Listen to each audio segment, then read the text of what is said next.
سب سے پہلے تو ارشاد فرمایا کہ یہ وہ محبوب ہیں جو نبی امی ہے۔ نبی پاک صلی اللہ تعالی علیہ وسلم نے کسی مدرسے سے پڑھا نہیں، حضور علیہ السلام نے کسی دنیاوی استاد کے سامنے بیٹھ کر تعلیم حاصل نہیں کی۔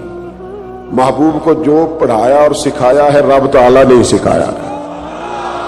حضور نے دنیا میں کسی سے نہیں پڑھا، حضور کا کوئی استاذ نہیں، لیکن علم و حکمت کے، فہم و فراست کے، تدبر اور دانائی کے وہ عظیم موتی میرے رسول پاک نے بیان فرمائے ہیں جو کسی اور کے حصے میں کبھی نہیں آئے، نہ آ سکتے۔ نبی پاک امی ہے، کسی دنیاوی استاد سے سرکار نے نہیں پڑھا، اور یہ بھی حضور کی نبوت پر اعلیٰ دلیل ہے کہ پڑھا کسی سے بھی نہیں، لیکن جب حضور بولتے تو حکمت کے موتی پوری دنیا کے اندر پھیل جایا کرتے اور خوشبو سمٹ جایا کرتی۔ عرب کے لوگوں کو اپنی دانائی پر بڑا فخر اور ناز تھا، وہ سمجھتے تھے کہ ہم سے دانا کوئی نہیں، لیکن جب حضور بات کرتے نا، تیرے آگے ہیں یوں دبے لچے فصحا عرب کے بڑے بڑے، کوئی جانے منہ میں زبان نہیں بلکہ جسم میں جان نہیں۔ عرب کے اندر اختلاف ہو گیا تھا، جب یہ خانہ کعبہ کی تعمیر کر رہے تھے تو اختلاف ہو گیا۔ ابھی نبی پاک علیہ السلام نے اعلان نبوت نہیں فرمایا تھا، پہلے تو بڑے ذوق شوق سے مل کے بیت اللہ شریف کی نئے سرے سے انہوں نے تعمیر کی، لیکن چونکہ رقابت رکھتے تھے، آپس میں دشمنیاں رکھتے تھے، جب حجر اسود کو اپنی جگہ پہ لگانے لگے تو اختلاف ہو گیا۔ ایک قبیلہ کہنے لگا میں کروں گا، دوسرا کہنے لگا میں کروں گا۔ یہ خاندانوں میں بھی اختلاف ہو جاتا ہے، جماعتوں میں بھی اختلاف ہو جاتا ہے، لیکن جو لیڈر اور قائد ہوتا ہے اس کا کمال یہ ہوتا ہے کہ وہ اپنے کارکنوں کو جوڑ کے رکھے۔ اقبال کہتے ہیں کوئی کارواں سے ٹوٹا کوئی بدگماں حرم سے، کیونکہ میرے کارواں میں نہیں خوب دل نوازی۔ اس کا کام ہوتا ہے جوڑ کے رکھنا۔ اب ان کفار کے درمیان، قریش مکہ کے درمیان اختلاف ہو گیا، ایک قبیلہ کہتا ہے حجر اسود میں لگاؤں گا، دوسرا کہتا ہے میں لگاؤں گا۔ ایک سیاںہ بندہ بولا، کہنے لگا لڑو نہ، کل جو سب سے پہلے حرم شریف میں بیت اللہ میں داخل ہو اس سے فیصلہ کرا لو۔ وہ جس قبیلے کے بارے میں کہہ دیں گے وہی حجر اسود کو نصب کر دے گا۔ اللہ کی شان یہ کہ صبح سب سے پہلے حرم میں رسول رحمت داخل ہوئے صلی اللہ تعالی علیہ وسلم۔ اب تو یہ سارے خوش ہو گئے کہ یہ تو صادق اور امین ہے۔ آپ زیادہ توجہ کیجئے گا، انہوں نے طے کیا ہوا تھا کہ جو بھی جس کے حق میں بھی آنے والا فیصلہ کرے گا قبول کریں گے۔ تو اگر نبی پاک علیہ السلام کسی ایک قبیلے کا نام لے دیتے، انہوں نے تو طے کیا تھا کہ جس کا بھی نام لیں گے ہمیں قبول ہوگا، لیکن میرے محبوب امی ہیں، پر رب نے وہ فہم و فراست دیا ہے، وہ کمال دیا ہے، وہ اللہ تعالیٰ نے محبوب کو شان و عظمت عطا فرمائی، وہ بلندی عطا فرمائی ہے نبی پاک کو کہ سرور کائنات علیہ الصلوۃ والسلام کے سامنے دم خود ہو جاتی ساری کائنات۔ حضور نے فرمایا کیا جھگڑا ہے؟ کہا جھگڑا یہ ہے کہ ایک قبیلہ کہتا ہے حجر اسود میں رکھوں گا، دوسرا کہتا ہے میں رکھوں گا، اور کچھ نے تو پیالے میں خون ڈال کے قسم بھی کھا لی ہے کہ مریں گے یا مر جائیں گے، لیکن حجر اسود کسی اور کو نہیں رکھنے دیں گے۔ حضور نے فرمایا یہ لڑائی ہے تمہاری؟ کہا ہاں۔ تو محبوب نے اپنی چادر مبارک کو بچھایا، حجر اسود کو اٹھا کے چادر میں رکھا، فرمایا لڑو نہ، سارے قبیلے ہی چادر کا ایک ایک کونا پکڑ لو۔ 12 کے 12 قبیلوں نے چادر کا ایک ایک کونا پکڑا، وہ اٹھا کے لائے جہاں رکھنا تھا۔ محبوب نے اپنے ہاتھوں سے اٹھا کے جو رکھا نا حجر اسود کو، اور پھر پلٹ کر ان کے چہرے دیکھے تو حضور کے فیصلے پر سارے راضی ہو چکے۔ یہ دانائی، یہ تدبر، حضور امی۔ اور ایک اور بات بھی، ہم اپنی نسلوں کو مطمئن نہیں کرتے، ڈانٹ کے چپ کراتے۔ اگر ذہنی سطح پر کچھ سوال ابھرتا ہے، گھر میں کوئی اختلاف ہوتا ہے، تو ہمیں دلیل کی طاقت کے ساتھ سامنے والے کو مطمئن کرنا چاہیے۔ ہم کتاب و سنت کے ماننے والے ہیں، ہمارے پاس روشن دلائل ہیں، ہمیں ذہنی سطح پر ابھرنے والے سوالات کے جواب دینے چاہیے۔ اپنے بچوں کو، اپنے بھائیوں کو، اپنے قبیلے کو، اپنے دوستوں کو مطمئن کرنا چاہیے۔ ہم کیا کرتے ہیں؟ ہم بعضوں کا ڈانٹ دیتے، بعض اوقات اس طرح کا رویہ کرتے ہیں کہ لاپرواہی کرتے ہیں، ہمیں پتہ ہوتا ہے سوالوں کے جوابات کا، لیکن ہم توجہ نہیں دیتے۔ فتح مکہ ہوا اور کچھ عرصے کے بعد ایک بڑا مارکا پیش آیا، تو اس بڑے مارکے میں مال غنیمت آیا۔ اب اصول یہ تھا کہ جو لوگ نئے نئے مسلمان ہوتے تھے ان کی تالیف قلب کے لیے انہیں زیادہ مال دیا جاتا تھا، کیونکہ ان کے ساتھ لوگ تعلق توڑ دیتے تھے، تو نئے مسلمانوں کو مؤلفۃ القلوب، یہ قرآن مجید کی اصطلاح ہے، ان کو زیادہ دیا جاتا تھا۔ تو مکے میں جو لوگ تازے مسلمان ہوئے تھے حضور نے ان کو زیادہ مال دیا۔ اب انصار مدینہ میں سے ایک دو نوجوانوں نے یہ کہہ دیا کہ حضور کے وہ اپنے رشتہ دار ہیں نا، معاذ اللہ، بس وہ جذباتی بات کسی کی زبان سے نکل گئی، قریبیوں پر توجہ، اور کہیں بھی محبت میں ان کا خیال تھا، شارحین کہتے ہیں کہ اگر حضور ادھر نوازنے لگے ہیں تو کہیں ایسا نہ ہو واپس مکے چلے جائیں، محبت میں کہا۔ تو اب اس پر اللہ کے محبوب علیہ الصلوۃ والسلام نے کیا کیا، فرمایا انصار مدینہ کو، یہ مسلم شریف میں موجود ہے، ایک ترکی خیمہ تھا، فرمایا انصار کو خیمے میں جمع کرو۔ خیمے میں جمع کیا تو حضور فرمانے لگے، یہ ذرا انداز دیکھیے میرے کریم، حضور فرمانے لگے، مدینے والوں تم کہہ سکتے ہو کہ یا رسول اللہ آپ کے شہر والوں نے تو آپ کو بڑی تکلیف دی تھی، ہم آپ کو یہاں لائے تھے، تم کہہ سکتے ہو۔ ان کی آنکھوں سے فوراً آنسو چھلک پڑے، یا رسول اللہ ہم کون ہوتے، ہم پر تو آپ نے مہربانی کی، آپ تشریف لے آئے۔ وہ دو عالم کی رحمت تھے، جہاں چاہتے وہیں رہتے، یہ ان کی مہربانی ہے کہ یہ عالم پسند آیا۔ حضور نے فرمایا تم کہہ سکتے ہو کہ یا رسول اللہ یہ تو بدر میں تلواریں لے کر شہید کرنے آئے تھے، ہم نے جانوں کے نذرانے پیش کیے، کہو۔ وہ رو پڑے، یا رسول اللہ نہیں، یہ تو ہم پہ اللہ رسول کا احسان ہے کہ ہم میں سے کوئی شہید ہو گئے، کوئی غازی ہو گئے۔ نبی کریم علیہ السلام نے فرمایا تم کہو کہ یہ احد میں آپ پر پتھر برساتے تھے، ہم نے سینے آگے کر کے ڈھال بنائی تھی، کہو۔ ہر ایک آنکھ آنسو برسانے لگی، آنسوؤں کے وضو ہونے لگے۔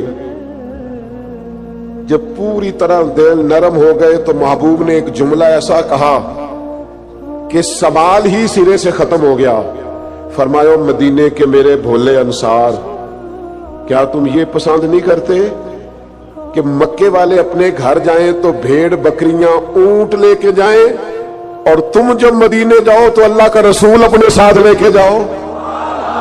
کیا تم یہ پسند نہیں کرتے کہ تم مجھے اپنے ساتھ؟ بس پھر تو دل نعرے لگانے لگے، روح وجد کرنے لگی، طبیعتیں کھلنے لگی، رسول اللہ صلی اللہ تعالی علیہ وسلم کے لفظوں پر وہ لوٹ پوٹ ہونے لگے۔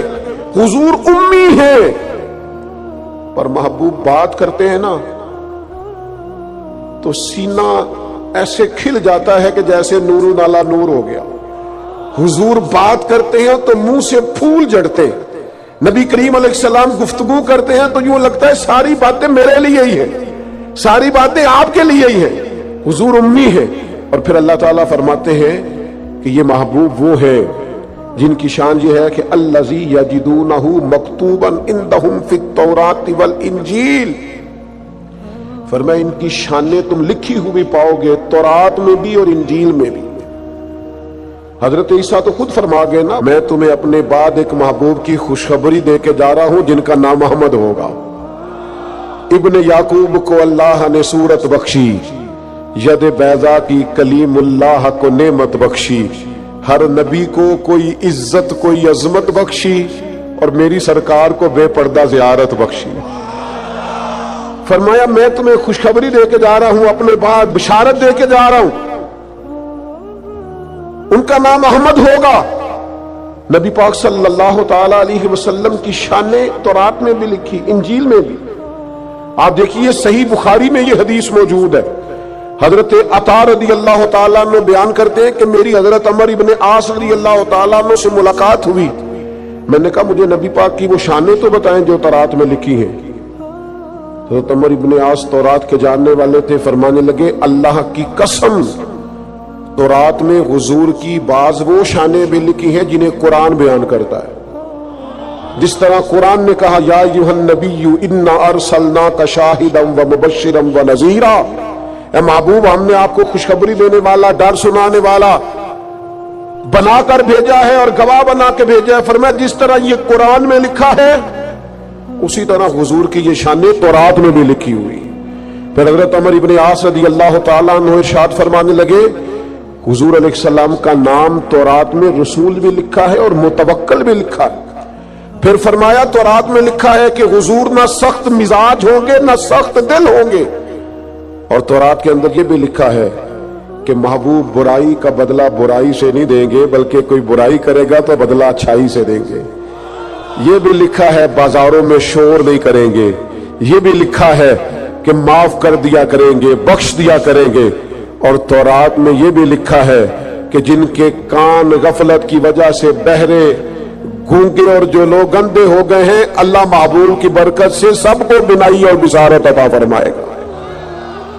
ایک نا یہودی کا بچہ حضور کے پاس آیا کرتا تھا، مسند امام احمد بن حنبل میں موجود ہے. حضور کے پاس آتا تھا اور نبی کریم صلی اللہ تعالی علیہ وسلم کی بارگاہ میں وہ خدمت کرتا تھا. بیمار ہو گیا، حضور تیمارداری کرنے گئے تو وہ اپنے باپ کی گود میں لیٹا ہے. تو حضور اس کے باپ سے فرمانے لگے قسم اٹھا کے بتا میری شان تورات میں نہیں لکھی ہوئی؟ تو معاذ اللہ تورات اس کی گود میں پڑی تھی لیکن مکر گیا، کہنے لگا نہیں لکھی. اس کا بیٹا جو اس کی گود میں تھا، جوان بیٹا گود میں سر رکھے ہوا تھا، بیمار تھا، کہنے لگا میرا والد غلط کہتا ہے، اللہ کی قسم یا رسول اللہ آپ کی شان تورات میں بھی لکھی ہے اور انجیل میں بھی لکھی ہے. یہ بات اس نے کہی، کلمہ پڑھا، روح پرواز کر گئی. حضور اس کے والد سے فرمانے لگے تو ہٹ جا، اور صحابہ سے فرمانے لگے اپنے بھائی کو اٹھا لو، اس نے کلمہ پڑھ لیا، اب یہ ہمارا ہے، ہم اسے ساتھ لے کر کے جائیں گے. حضور کی عظمتیں، شانیں، بلندیاں، رفعتیں تورات میں بھی موجود ہے، انجیل میں بھی. لاکھ عنوان بدل دیے لوگوں نے، تورات و زبور و انجیل میں تحریف کر دی، لیکن آج بھی جگہ جگہ جو موجود چھپی ہوئی کتابیں ہیں ان میں آج بھی جگہ جگہ حضور کی عظمتوں اور شانوں کا بیان موجود ہے. نبی پاک کے تذکرے ہر جگہ، ہر مقام پر، ہر کونے پر. خود نبی پاک علیہ السلام نے فرمایا میں تو جناب ابراہیم کی وہ دعا ہوں جو بیت اللہ کی تعمیر کے وقت انہوں نے مانگی تھی. میں تو جناب عیسیٰ کی بشارت ہوں، اور فرمایا میں اپنی ماں کا وہ گویا شانوں والا خواب ہوں جو انہوں نے میری ولادت کے وقت دیکھا تھا. حضور کی عظمتوں کا بیان. پھر اللہ تعالیٰ نے آگے ارشاد فرمایا یأمرہم بالمعروف وینہاہم عن المنکر. یہ محبوب تمہیں نیکی کا حکم دیں گے اور برائی سے منع کریں گے. ہر ایک نے نیکی کا حکم دیا، ہر پیغمبر، ہر رسول نے، ہر مصلح نے، ہر دائی نے. پر جس پیار کے ساتھ نبی پاک نے لوگوں کو نیکی کی طرف بلایا ہے، جس محبت سے، جس درد سے، جس ذوق سے حضور نے بلایا ہے، اور جس طرح دروازہ دروازہ جا کے حضور نے لوگوں کو کہا ہے آ جاؤ دین کی طرف آ جاؤ، جس توانائی کے ساتھ حضور چاہتے ہیں کہ لوگ دوزخ سے بچ جائیں، یہ صرف حضور ہی کا خاصہ ہے. یہ حدیث آپ نے یاد رکھنی ہے. حضور فرماتے میری اور تمہاری مثال اس آدمی کی طرح جس نے آگ جلائی تھی. آگ روشن ہو گئی تھی تو پتنگے اس میں گرتے تھے، وہ آگ جلانے والا بار بار پتنگوں کو روکتا تھا، نہ جاؤ جل جاؤ گے. فرمایا تم بھی بار بار ایسے کام کرتے ہو جو تمہیں دوزخ میں لے جائیں، اور میں تمہیں سینہ بند سے پکڑ پکڑ کے بچاتا ہوں. یہ کام نہ کرنا دوزخ میں لے جائے گا، یہ کام نہ کرنا دوزخ میں.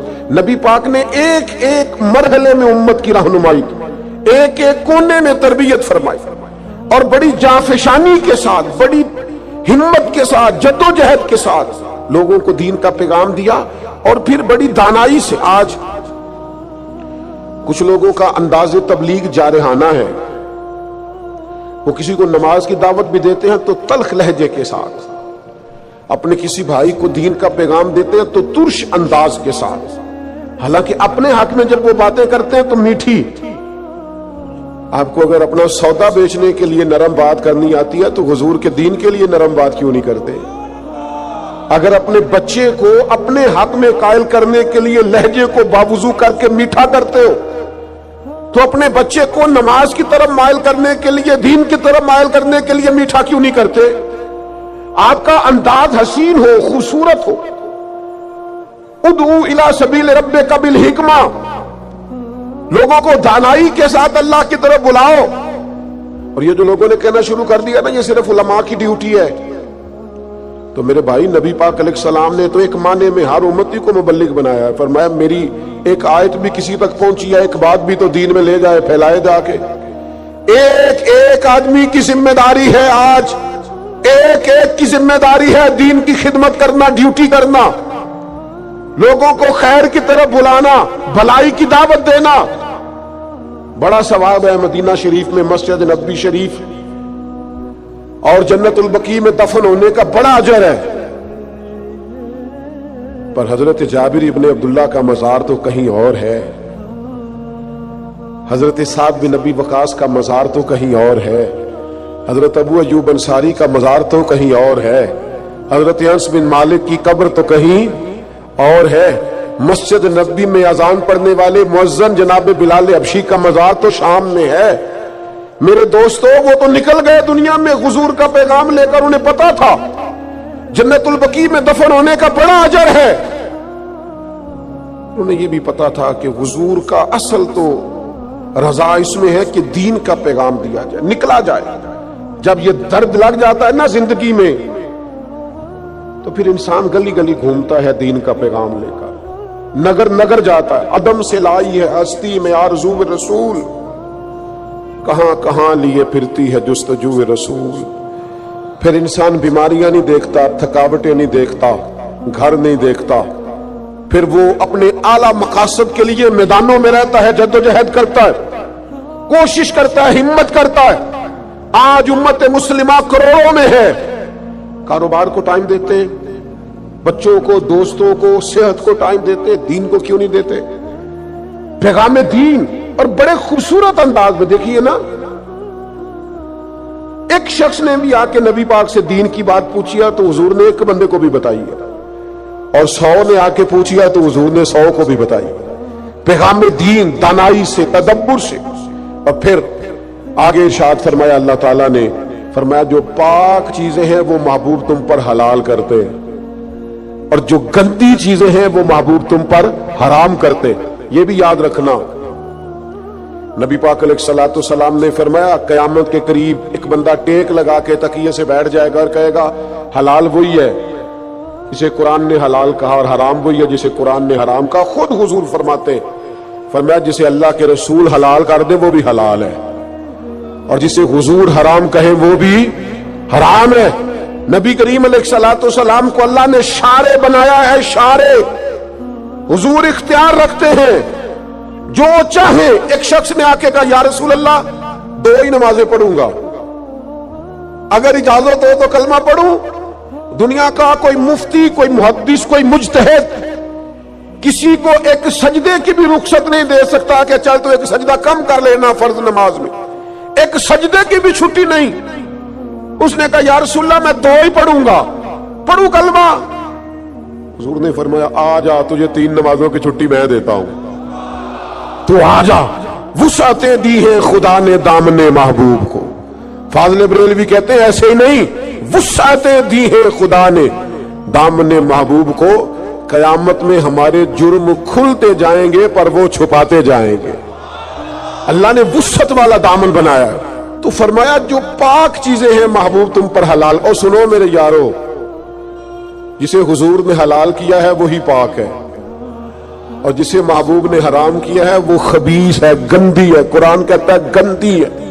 سنو، حضور حلال کریں گے پاکیزہ چیزیں، حرام کریں گے گندی چیزیں. نبی پاک نے تجارت کو حلال کیا تو تجارت کا رزق پاک ہے. سود کو حرام کیا تو سود گندا ہے. دودھ پاک ہے، طیب ہے، شہد پاک ہے، طیب ہے. شراب گندی ہے، ناپاک ہے.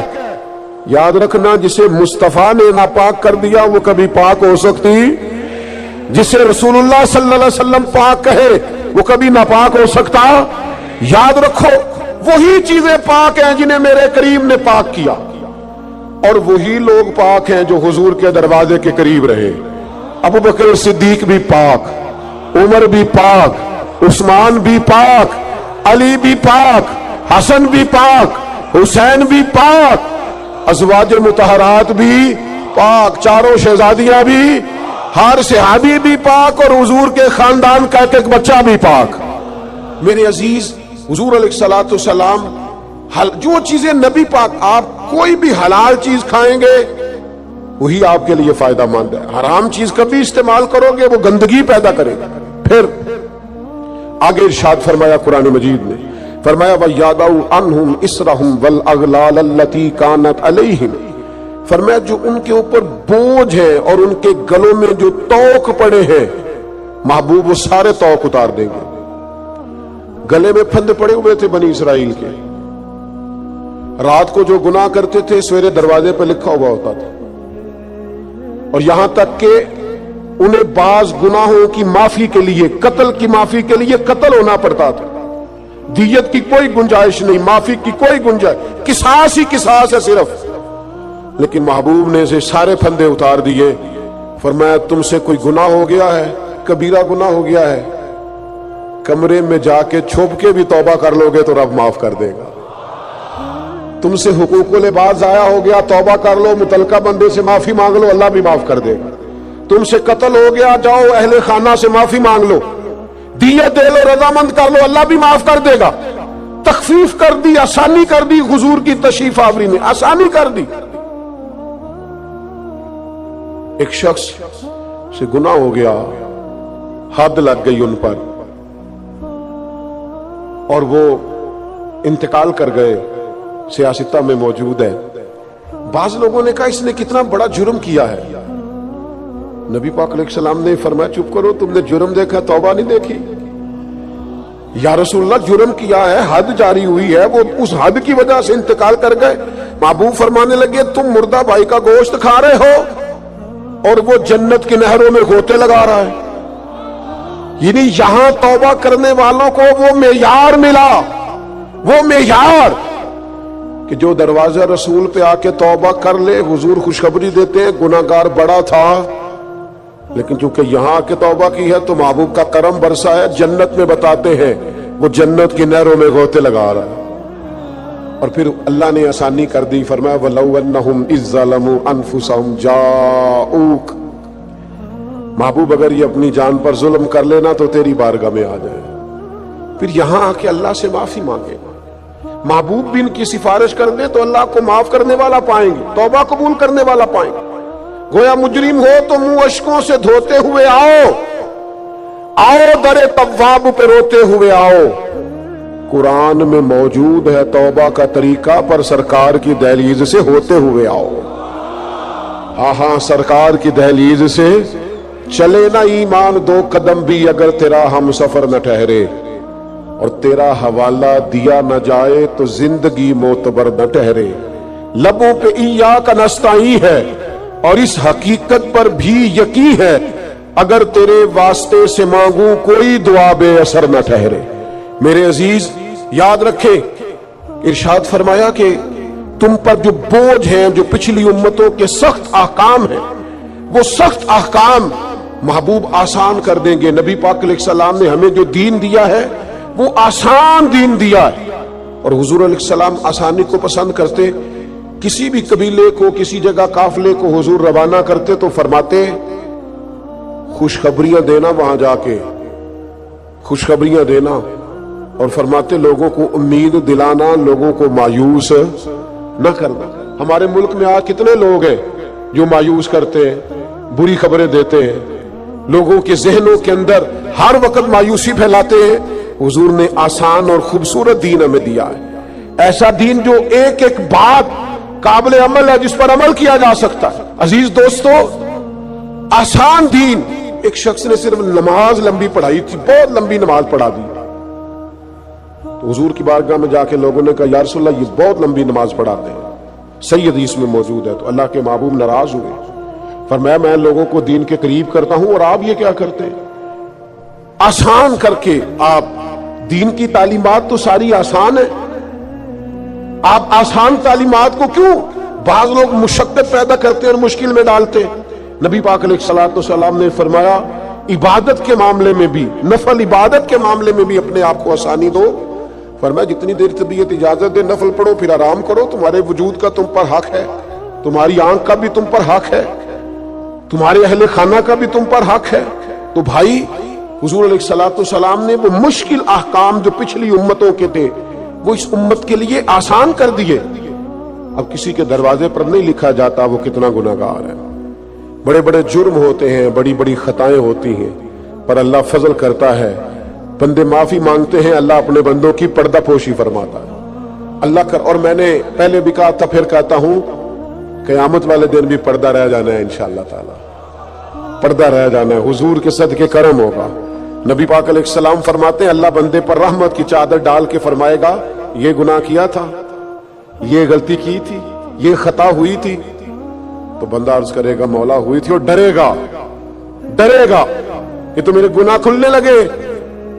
تو رب کریم فرمائے گا دنیا میں بھی تیرا پردہ رکھا تھا، اب بھی تیرا پردہ ہی رکھوں گا. تو حضور فرماتے ہیں فوراً جب اسے اس کی چھوٹی چھوٹی گناہوں پر اجر دیا جائے گا، نیکیوں میں بدلا جائے گا، تو کہے گا یا اللہ میں نے تو بڑے بڑے بھی کیے. اس پر بھی گویا اجر کا سوال ہی ہوگا. تو قیامت میں بھی پردہ رہ جائے گا. اللہ تعالیٰ نے آگے ارشاد فرمایا فَالَّذِينَ آمَنُوا بِهِ، وہ لوگ جو میرے محبوب پر ایمان لائیں. حضور کی ہر بات سچی ہے، ہر فرمان سچا ہے. صدق کے دل سے ظاہراً باطناً نبی پاک کی لائی ہوئی ہر بات پر ایمان رکھنا یہ امتی کا کمال بھی ہے اور امتی کے لیے ضروری بھی. اپنے دل کی گہرائیوں سے ہر اس بات پر یقین کر لیں جو حضور نے فرمائی. یقین کامل کے ساتھ ایمان رکھیں. حضرت مولا علی شیر خدا رضی اللہ تعالیٰ عنہ ایک دفعہ بیمار ہو گئے تھے.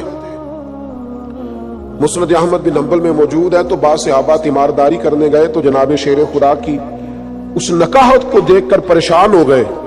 تو حضرت علی فرمانے لگے فکر نہ کرو، مجھے کچھ بھی نہیں ہوگا، اس بیماری سے میں ٹھیک ہو جاؤں گا. کہا آپ کو اتنا یقین کس طرح ہے؟ تو حضرت علی فرمانے لگے مجھے نبی پاک علیہ السلام نے فرمایا تھا علی آپ اس وقت دنیا سے جائیں گے جب آپ کی داڑھی خون سے رنگین ہوگی. مانا کیا ہے؟ مجھ پر حملہ ہوگا، مجھے شہید کیا جائے گا.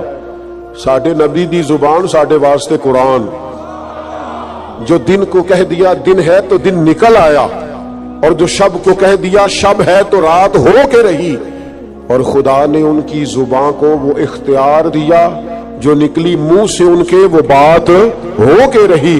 اور میرے اعلیٰ حضرت فرماتے ہیں وہ زبان جس کو سب کن کی کنجی کہے، اس کی نافذ حکومت پہ لاکھوں سلام.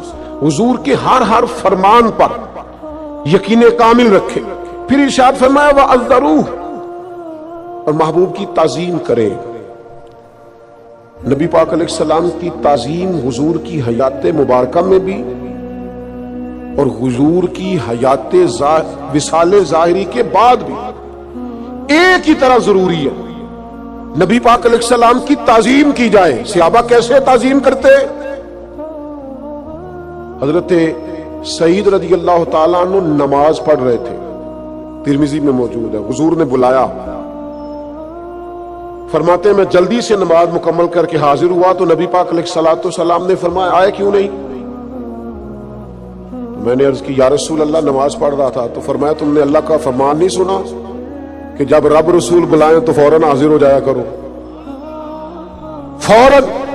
علماء نے مسئلہ لکھا ہے کہ این حالت نماز میں بھی اگر کسی کو نبی پاک بلائیں، این حالت نماز میں بھی میں نماز پڑھا کہ تین ول ویکھاں مینوں کعبہ بھول گیا آئی اے بھول گئیاں نہیں سب صوم صلاتاں تے اکو یار دا فکر پہ آئی.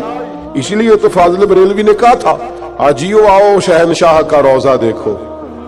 کعبہ تو دیکھ چکے ہو، اب یہ کعبے کا بھی کعبہ دیکھو. اور غور سے سن تو رضا، کعبے سے بھی آتی ہے صدا، میری آنکھوں سے میرے پیارے کا روضہ دیکھو. حضور بلائیں تو علماء نے مسئلہ لکھا ہے امتی نماز پڑھ رہا ہو تو نماز چھوڑ کے چلا جائے، اور حضور جو کہیں وہ سن کے واپس آئے. جہاں سے نماز چھوڑی تھی وہیں سے شروع کر لے، سجدہ صاف بھی نہ کرے نماز پوری کر لے.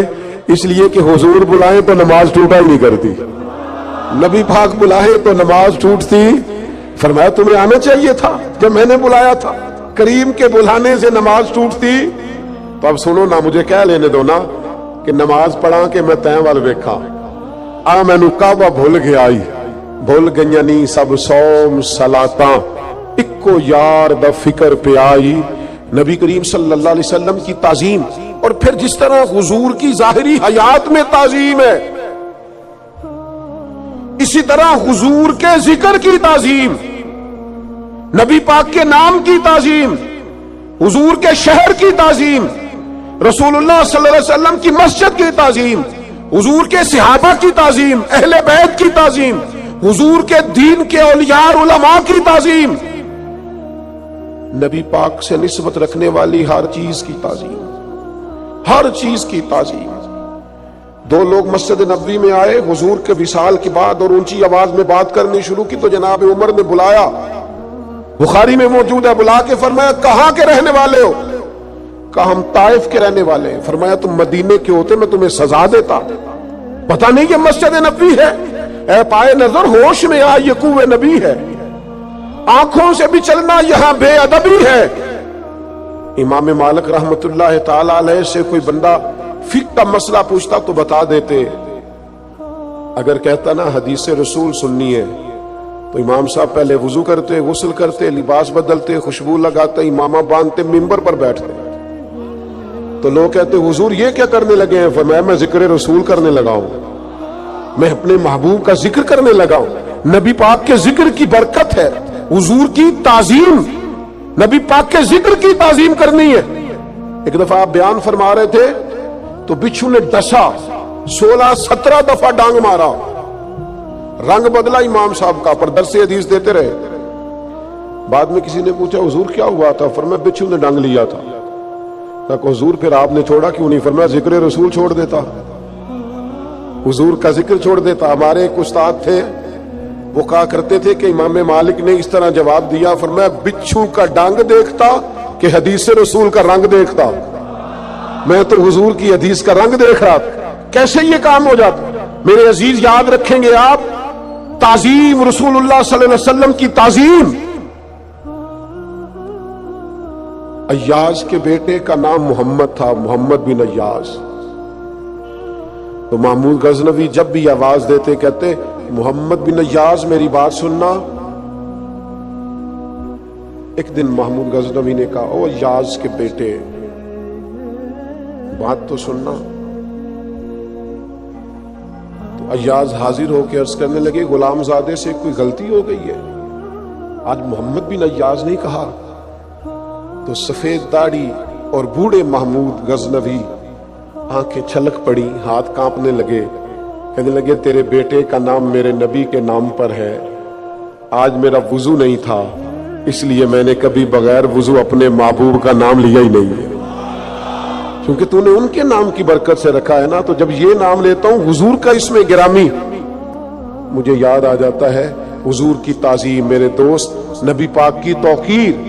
پھر فرمایا وَنَصَرُوهُ، اور دین کی مدد کریں، ایمان لائیں، نبی پاک کی تعظیم کریں اور دین حق کی سربلندی کے لیے کوشش کریں، جدوجہد کریں کہ دین کا غلبہ ہو جائے، دنیا کے اندر دین چھا جائے اور پوری دنیا کے اندر اسلام کا بول بالا ہو جائے۔ یہ مسلمان کی ذمہ داریاں اس آیت نے بیان کی۔ پھر فرمایا وَاتَّبَعُوا النُّورَ الَّذِي أُنزِلَ مَعَهُ، اور اس نور کی پیروی کریں جو نبی پاک کے ساتھ نازل ہوا۔ وہ نور کیا ہے؟ وہ قرآن مجید ہے۔